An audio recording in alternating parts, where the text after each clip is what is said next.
Yes. We are back. Shout out to us for making it back. You, me, all of us.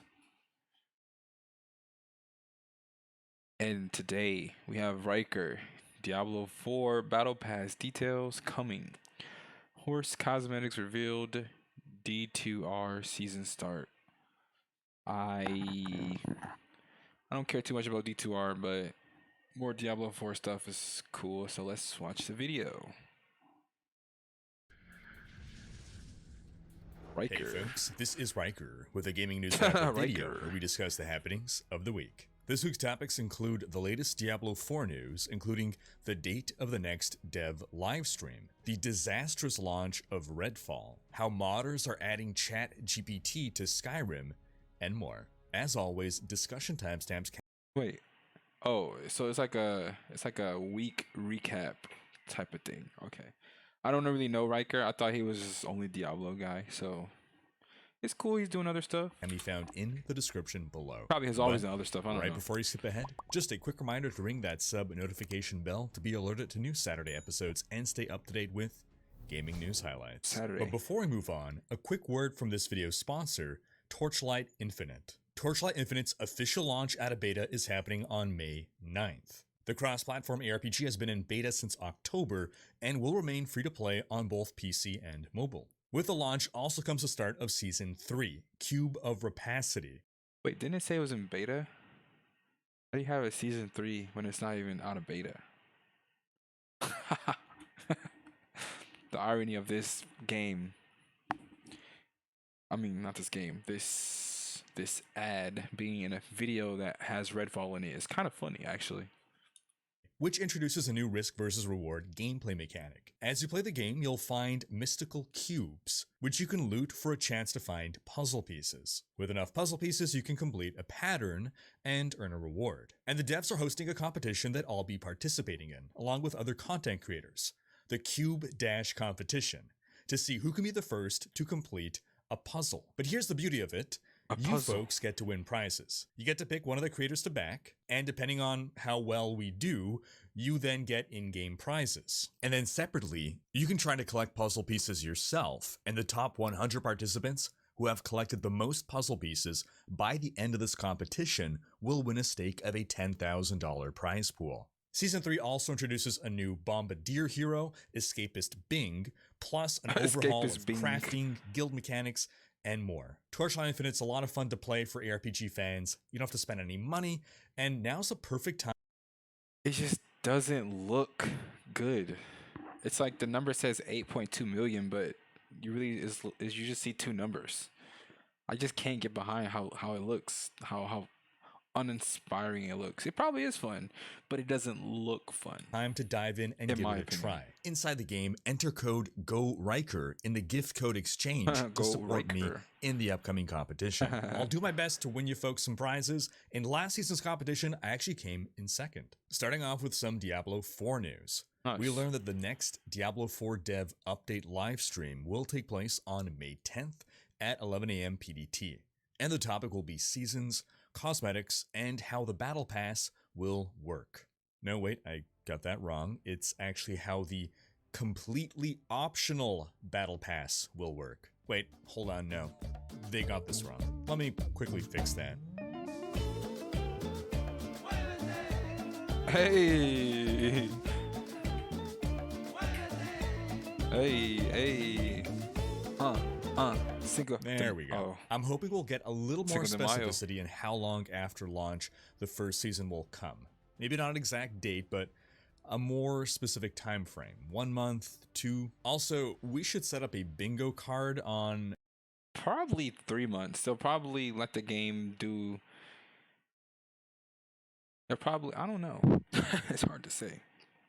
Because if they release it too late, people will probably have started to complete things that's higher on the end of the battle pass. So they'll be like, oh, I don't want to grind anymore for stuff I've already done. Blizzard, stop. And then they can't really win that one because people are just going to complain about it not being in the game initially in the first place, which I think it's whatever.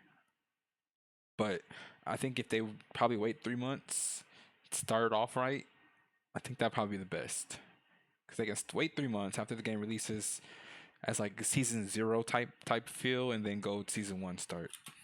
How many different ways they're going to have to repeat during the live stream that there will not be pay to win. And as a reminder, folks, the server slam for D4 is next weekend. This is free for everyone to participate in, and there's going to be a new cosmetic reward to unlock. Blizzard even put out a new hype trailer, pulling out some Space Jam music to get us hyped. Dude, I should hold on. Let's keep going. Come on and slam. Everybody get up, it's time to slam now. I'll talk about this another time. Never mind, I won't. Maybe.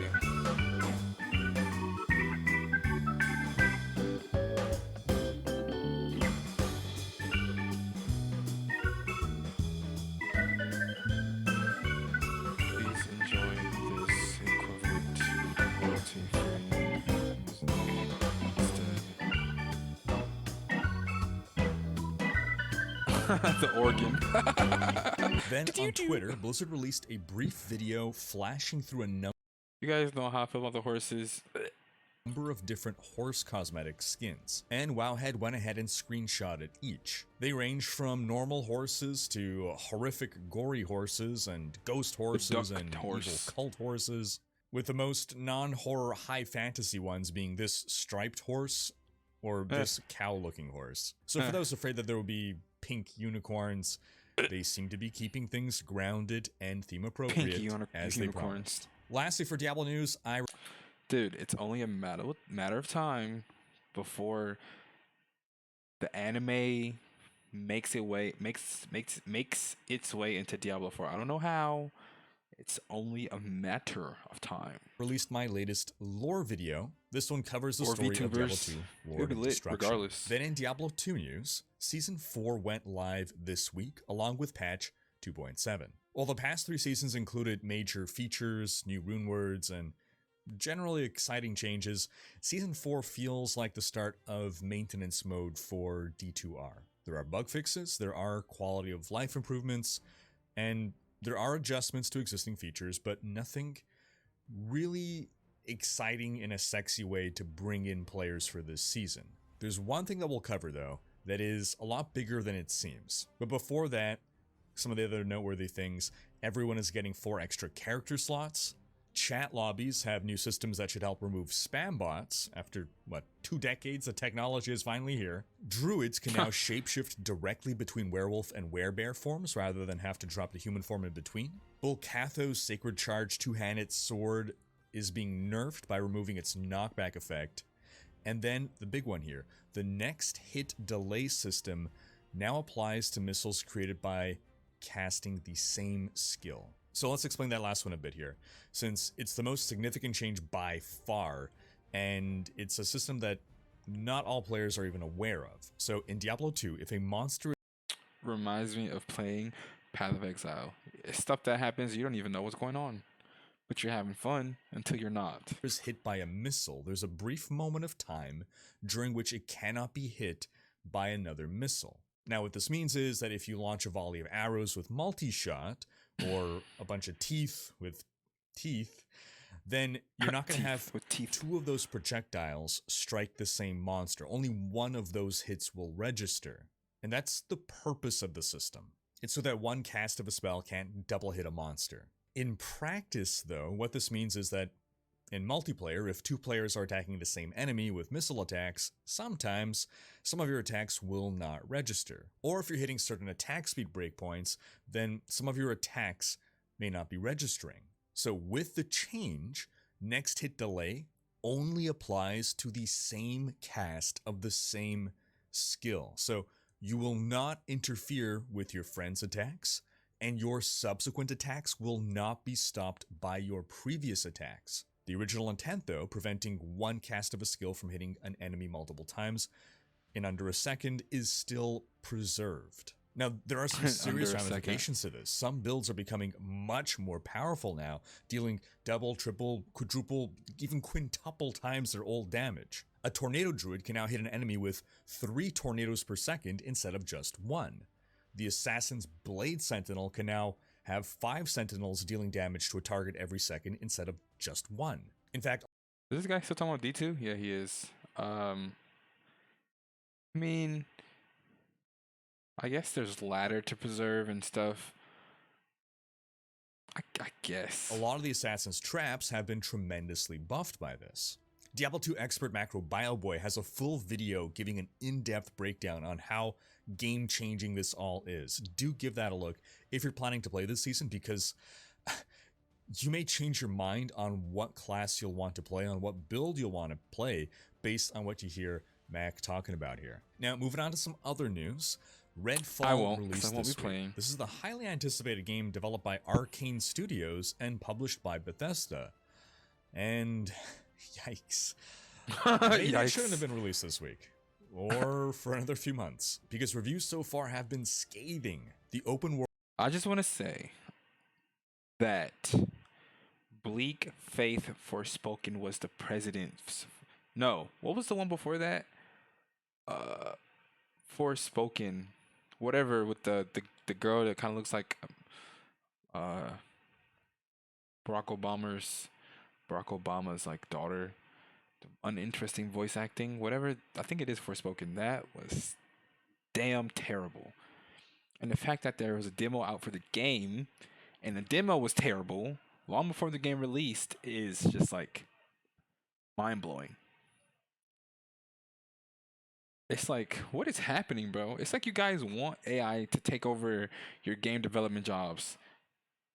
Why? Why? Why is no one checking? Why is no one trying? co-op Crazy. vampire FPS has been I won't say no one is trying. I just don't like understand how you can release something like this. Like, how can you guys agree to? You'll see. criticized You'll for see. its story, You'll its see. repetitive campaign, its weak combat, bland missions, and technical issues. And players are pointing out a lot of things that are just, frankly, lazy. Reuse of assets within eyeshot of each other, chimneys that aren't chimneys in a game where you're Chimneys that expected to aren't go on chimneys. rooftops. On OpenCritic, the game has an average top critic score of 61 out of 100, with only 17% of critics recommending the game. Ouch. On Steam, the game has mostly negative reviews. The Hope that- situation is so bad that Xbox head Phil Spencer has come out and expressed his disappointment over Redfall. It's pretty significant when the guy who owns the company, that makes your game comes out and says he's disappointed. My bad. Can you imagine what those guys are going through? Like, they need to come out and say, like, they need a video. If they come out and just say, hey, we messed up, and they spend their next 2 years trying to fix that game, that's good content for them. Specifically what he said was, quote, "I'm disappointed, I'm upset with myself. The critical response was not what we wanted. We're gonna continue to work the game." Now, Arcane Studios has a generally positive reputation, but this is their lowest rated game yet. Arcane has two studios, Arcane Lyon in France and Arcane Austin in Texas. The two Which one? Was it Texas? studios historically worked together. They made Dishonored together, but then Dishonored 2 was the first title developed solely by Arcane Lyon, and then Prey was the first title developed solely by Arcane Austin. Arcane Lyon then went on to develop Deathloop, while Arcane Austin made Redfall.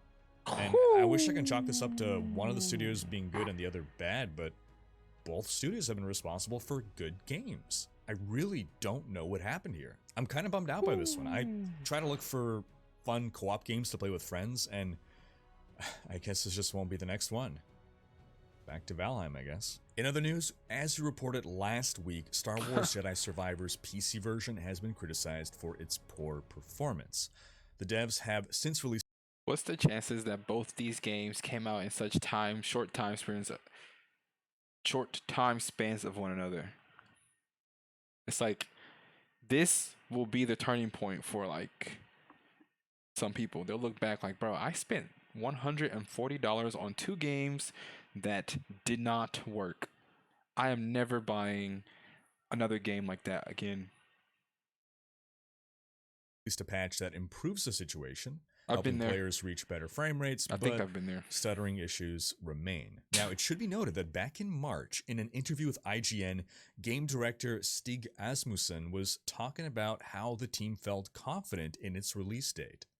They had picked April 28th. He said, quote, "There was an option of, do we want to extend it a little bit longer? But no. We said, no, we can get it done in 6 weeks." Should have made it 7 apparently, since a few extra days was all that was needed for that first PC performance patch. Now, one modder decided to take matters into his No. own hands.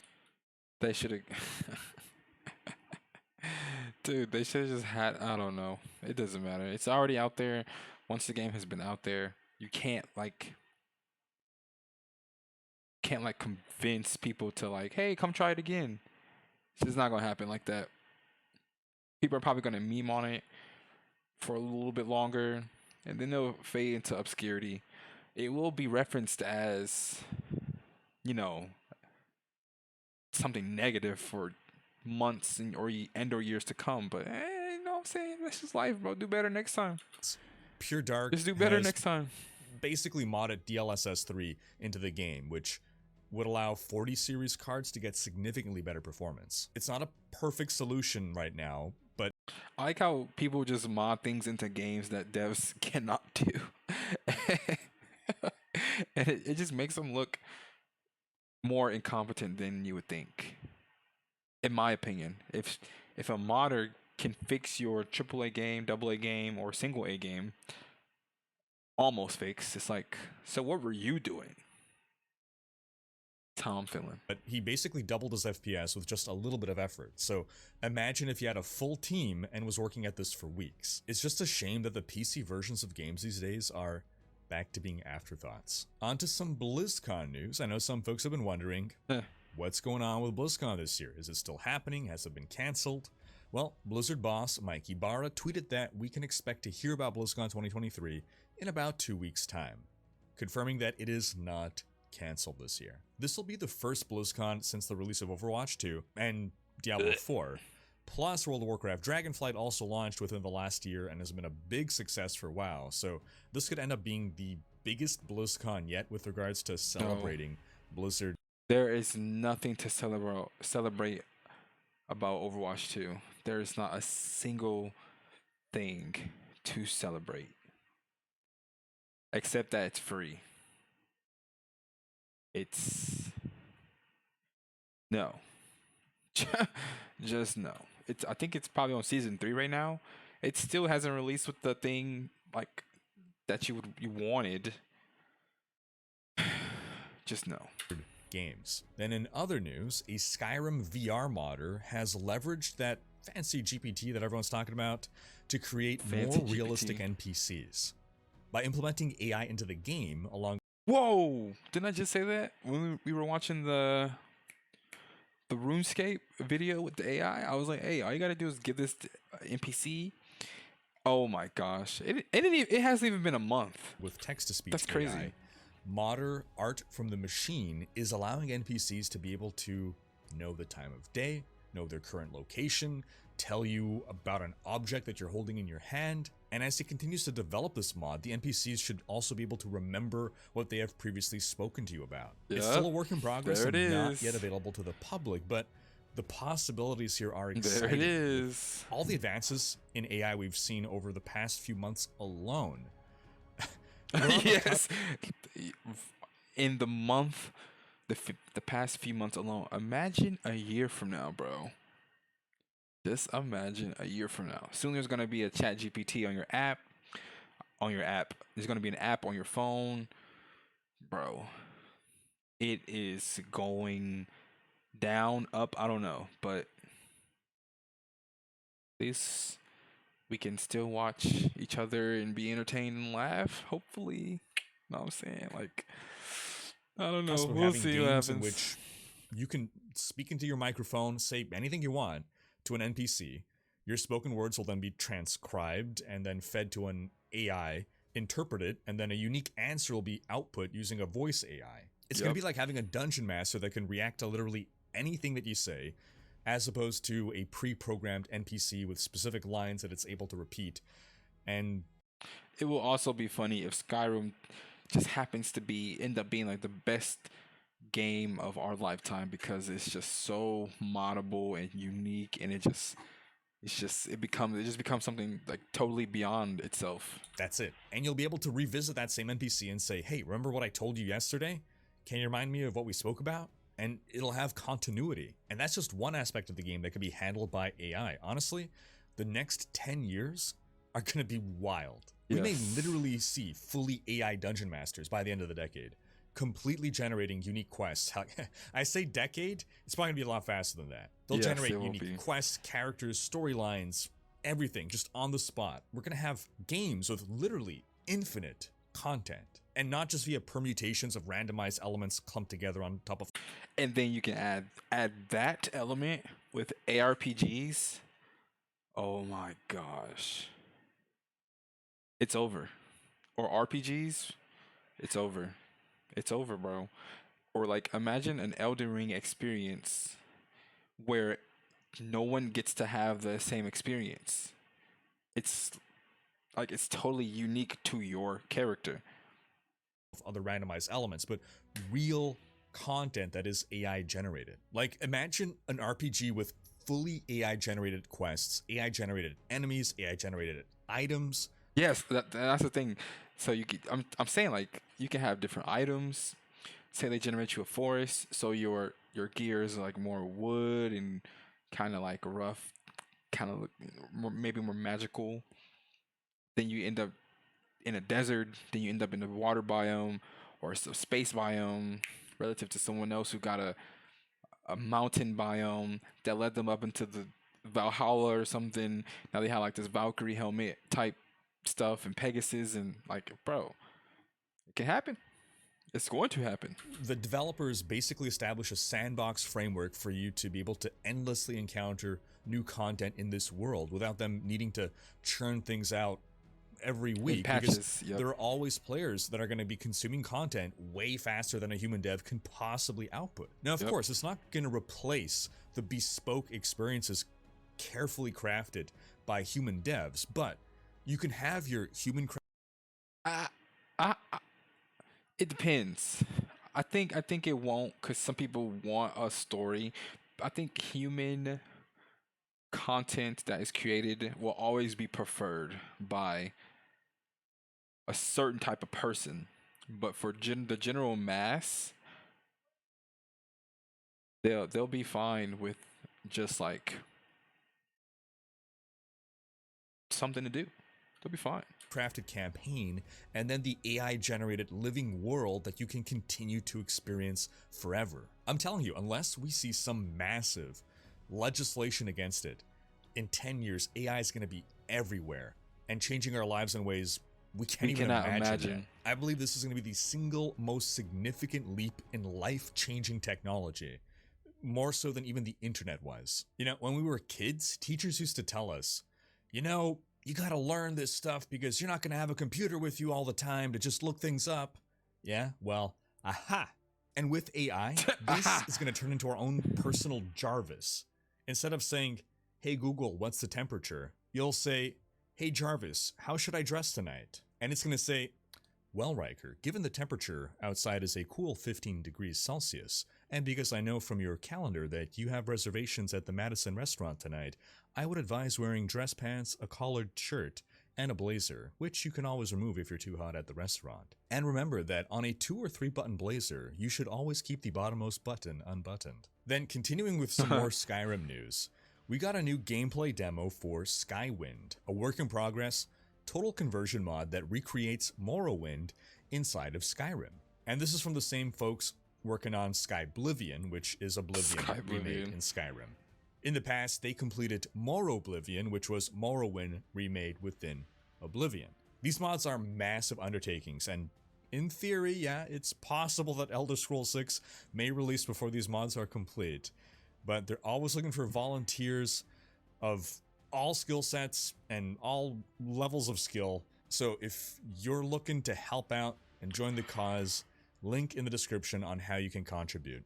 I've always said that I'm a huge fan of modding. It's one of my favorite aspects of PC gaming, and Skyrim has proven to be one of the greatest playgrounds for modders Yeah. in gaming history. And finishing up agree. with a quick story that 100%. hit survival roguelike shoot 'em up Vampire Survivors is getting an animated TV series. We don't have any details right now, but game developer Ponkel is working with media company Story Kitchen, which was co-founded by John Wick writer-creator Derek Kolstad. So, sounds promising. And that's gonna wrap up this week's video. But do be sure to have checked out last week's video in which we discussed new Diablo 4 details that have emerged. Thanks for watching. Special thanks to my Twitch, Patreon, and YouTube supporters for making these videos possible. If you like what you see on this channel and want to support the creation of more content, you can consider pledging on YouTube or Patreon and unlocking behind-the-scenes content, monthly virtual hangouts, and more. If you enjoyed this video, please Monthly share, virtual check out these other hangouts. videos, Dang. and subscribe to join Rhyker's Raiders for more gaming content. That sounds kind of fun. If you like, I mean, if you were obsessed with Rhykker, that sounds kind of fun. But it would be fun to kind of like, I don't know.